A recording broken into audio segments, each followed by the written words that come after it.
नमस्कार. आजच्या या विशेष विश्लेषणामध्ये एका एकदम भन्नाट आणि नाविन्यपूर्ण संकल्पनेवर आपण चर्चा करणार आहोत.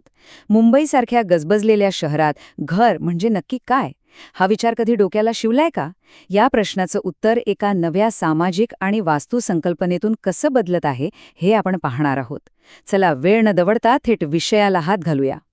घर असावे घरासारखे, नकोत नुसत्या भिंती. तिथे असावा प्रेमजिव्हाळा, नकोत नुसती नाती. ऐकायला किती भारी वाटतं ना हे, अगदी मनाला भिडणारं. पण मुंबईतल्या खऱ्याखुऱ्या वास्तवाचा विचार केला तर हे काव्यात्मक आदर्श आणि आपली रोजची तीच ती धकाधकीची लाईफस्टाईल यांच्यात जमीन अस्मानाचा फरक आहे.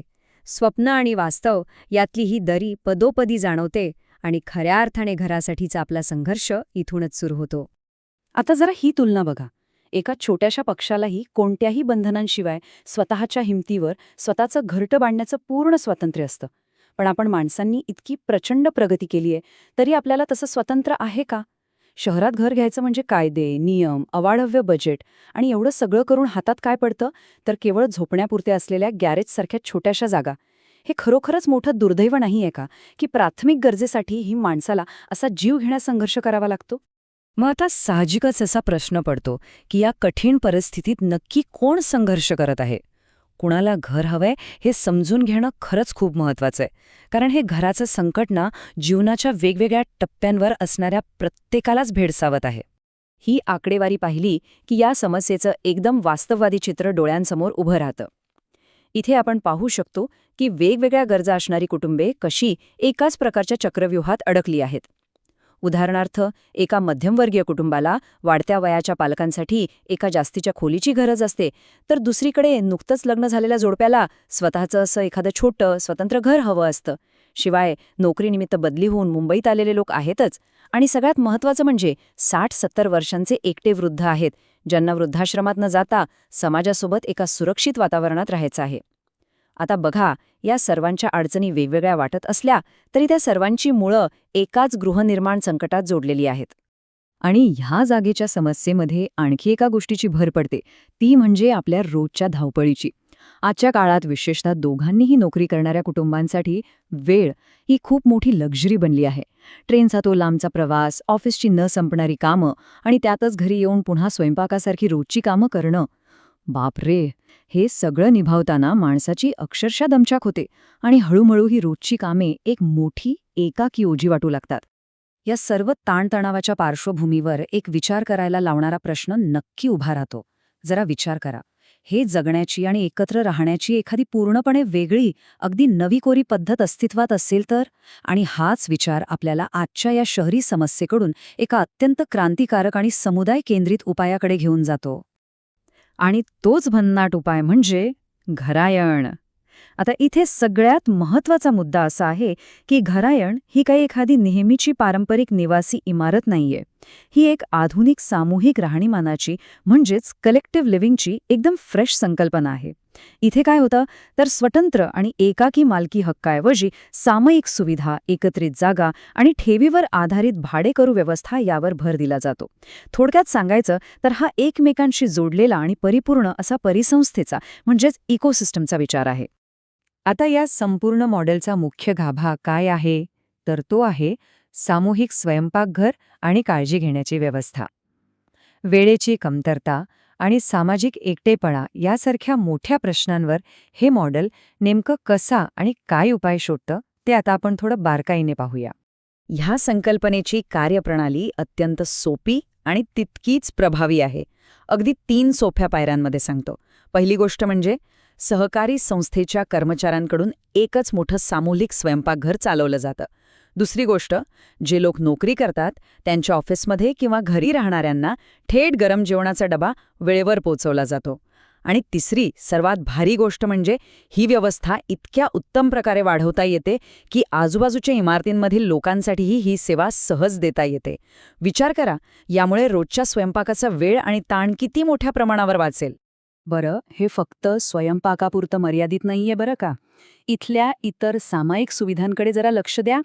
इमारतीतच पाळणाघर, ज्येष्ठ नागरिकांची देखभाल करणारी व्यवस्था, आरोग्यासाठी व्यायामशाळा आणि मनोरंजनासाठी खास कक्ष, अशा अनेक आवश्यक गोष्टी उपलब्ध असतात. याचा परिणाम काय होतो तर नोकरी करणाऱ्या पालकांची मुलांच्या काळजीची चिंता कायमची मिटते आणि वृद्धांना एकटेपणा किंवा वृद्धाश्रमात जाण्याची अजिबात गरजच भासत नाही. सर्व काही एकाच छताखाली आणि तेही एकदम सुरक्षित वातावरणात. आणि ह्या सगळ्यातून आपला समाज कसा सकारात्मक बदलू शकतो हे खूप छान प्रकारे समोर येतं.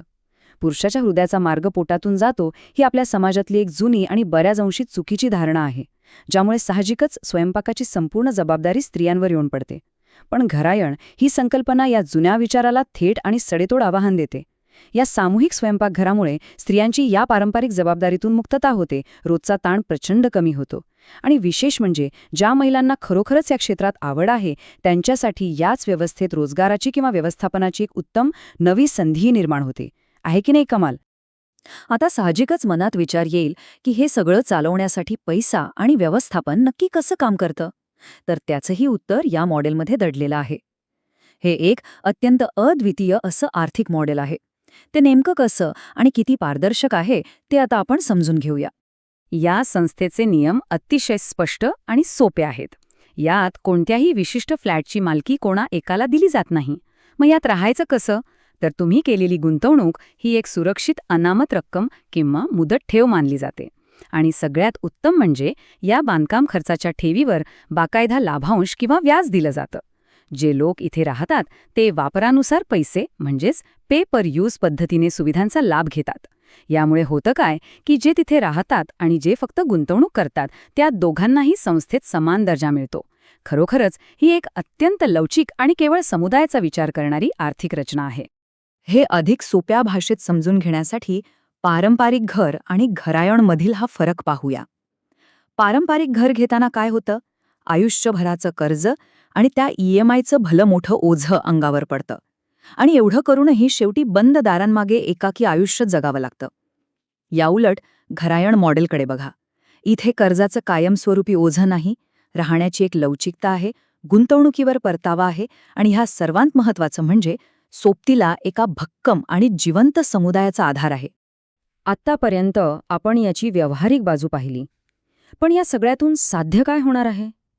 या सामूहिक जीवनमानाचा दृष्टिकोन नेमका काय आहे? ही संकल्पना जेव्हा प्रत्यक्षात उतरेल तेव्हा तिथलं खरं जीवन कसं दिसेल याची आता आपण थोडी कल्पना करूया.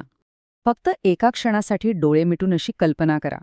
एकाच इमारतीच्या सामायिक जागेत एकाच वेळी एका आजोबांचा 61वा वाढदिवस आणि एका लहानग्याचा पहिला वाढदिवस अतिशय उत्साहात एकत्र साजरा होत आहे. इथे 2 पिढ्यांमधलं अंतर अगदी सहज मिटून जातं. वृद्धांना त्या पारंपरिक वृद्धाश्रमातल्या एकाकीपणापासून कायमची मुक्ती मिळते आणि लहान मुलांना आजी आजोबांची उबदार माया मिळते. हे एका अत्यंत जिवंत, आनंदी आणि परस्परांना आधार देणाऱ्या खऱ्याखुऱ्या समाजाचं चित्र आहे. आणि ह्याच सुंदर चित्रासोबत शेवटी जाता जाता एका अत्यंत महत्त्वाच्या प्रश्नाचा नक्की विचार करा. खऱ्या अर्थाने एक चांगलं घर आणि सुरक्षित शहर बनवण्यासाठी आपल्याला आणखी उंच आणि भक्कम भिंती बांधण्याची गरज आहे की त्या भिंती पाडून घरायणसारख्या संकल्पनेतून आपलं जीवन एकमेकांसोबत सामायिक करण्याची वेळ आता आली आहे? याच एका विचार करायला लावणाऱ्या प्रश्नासोबत आजचं हे विशेष विश्लेषण आपण इथेच थांबूया. हा विषय नक्कीच विचार करायला लावणार आहे.